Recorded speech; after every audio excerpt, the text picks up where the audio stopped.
Fans of Fear Effect rejoice, there's finally a new game out in the series.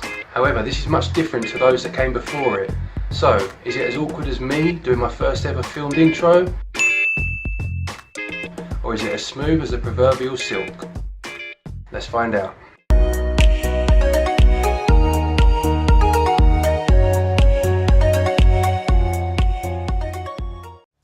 Before we get started, I just want to thank the developers Forever Entertainment for providing a copy of this game for review purposes. The original Fear Effect was released on the Sony PlayStation in the year 2000 and was met with generally positive reviews. It was quite unique for its time in that it used cel-shaded character models and looped full motion video in the background that added quite a lot of depth and movement. It adopted the tank-like controls most famously used in the early Resident Evil games. Fear Effect 2 Retro Helix released in 2001 and served as a prequel to the first game. The story of Fear Effect Sedna takes place 4 years after the original and sees Hana and Rain, the two female stars of the series, working as mercenaries. They accept what they believe will be a fairly simple mission, but this leads them to something bigger and reunites them with names from their past. The story ties into a certain cultural mythology eventually, although I won't say any more to avoid spoilers. The promotional material for this game mentioned that this is a perfect entry point for anyone new to the series to jump in. Being one of these people who had never played the originals,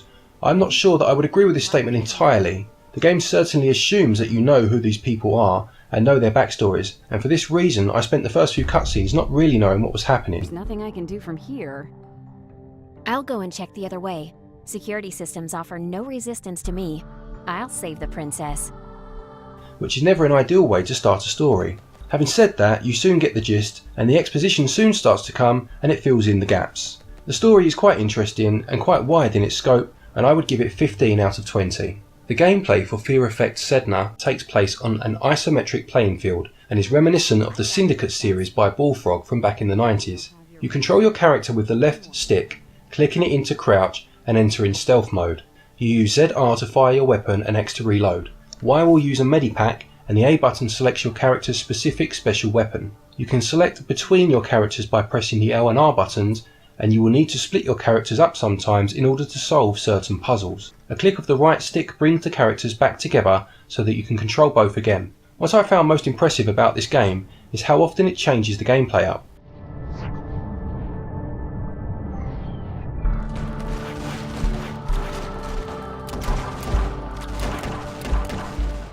Within the first few levels, you have run all guns blazing through a facility, hidden in shadows taking out guards using stealth attacks, and dressed up as a waiter in order to eavesdrop on conversations and obtain information, whilst also ensuring that you still act like a waiter by serving drinks so as not to raise suspicion. Throw in the light puzzle solving elements, such as disarming bombs and deactivating security systems, and you have a game that has a few tricks up its sleeve. I must mention that some of the puzzles are quite obscure. There are no explanations. You are given a screen that presents a problem and are expected to work out what to do yourself. I'm not necessarily saying this as a positive or a negative, it's just worth mentioning. I've yet to explain the fear system, which sees your heart rate monitored, and as your fear increases you become more vulnerable to damage, but also deal more damage yourself. It's a nice risk-reward system which makes you think twice before healing with a med pack, as you may need the extra firepower in an intense fight, but risk seeing the game over screen at the same time. Talking of game overs, the game uses an autosave system, and you will revert to your last checkpoint if you die. The checkpoints are very generous, to the point where if you so much as sneeze, the game will probably save your progress. Finally, there is the tactical pause feature. By pressing the minus button, the action will freeze, and you can carry out 3 actions in advance. For example, walk towards a guard, stealth kill them, and hide behind a wall.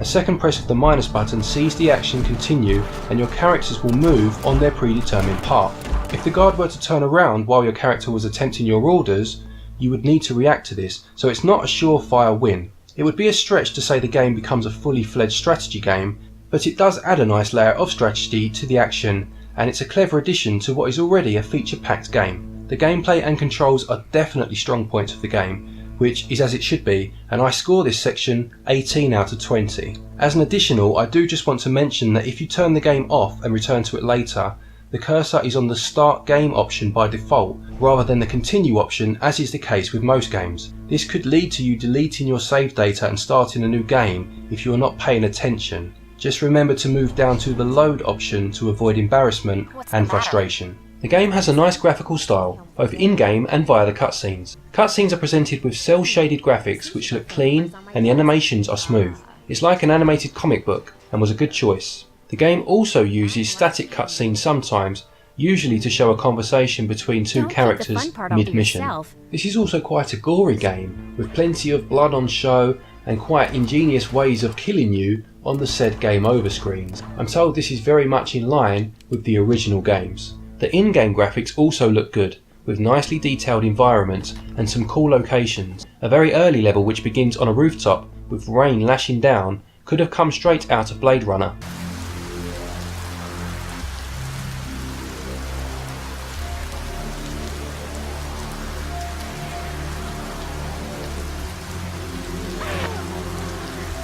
With a generous use of purple and red juxtaposed against the dark shadows and bright neon billboards on the side of the dark buildings. This is just one example, and you will be visiting a variety of locations as the story progresses, such as Greenland and underwater stations, and they all look great.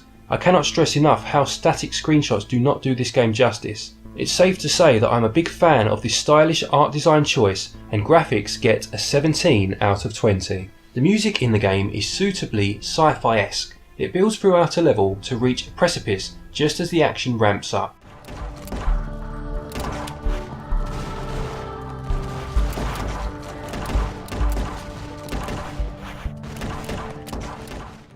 The voice acting is very hit and miss. We should be home for dinner. Oh, special meal? The sushi bar phone number. The two female characters, Hana and Rain, are fine for the most part, but other parts like Deke and Axel are extremely hammy. It's as if they used An Idiot's Guide to Stereotypical Foreign Accents as their inspiration. You have 30 seconds before I shoot you down. Then to the point. I'm here to offer you a mission.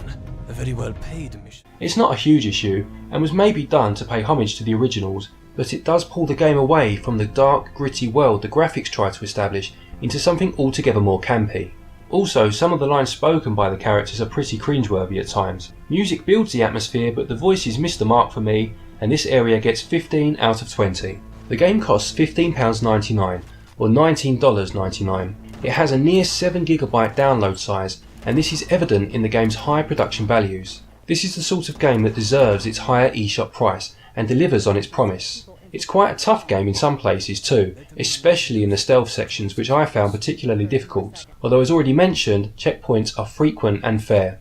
I don't envisage this game having huge replayability, although there is a hidden item in each level which unlocks concept art when you collect enough of them, and the adventure is of a decent length. I hope this game gets a physical release further down the line, and if it does, I will certainly pick it up. I will also just mention that it does have a 10% off sale at launch, which lasts until the 20th of March. Value gets a 14 out of 20. To conclude, Fear Effect Sedna is a very nice surprise. It may be a departure from Fear Effect games of the past, but everything it does well.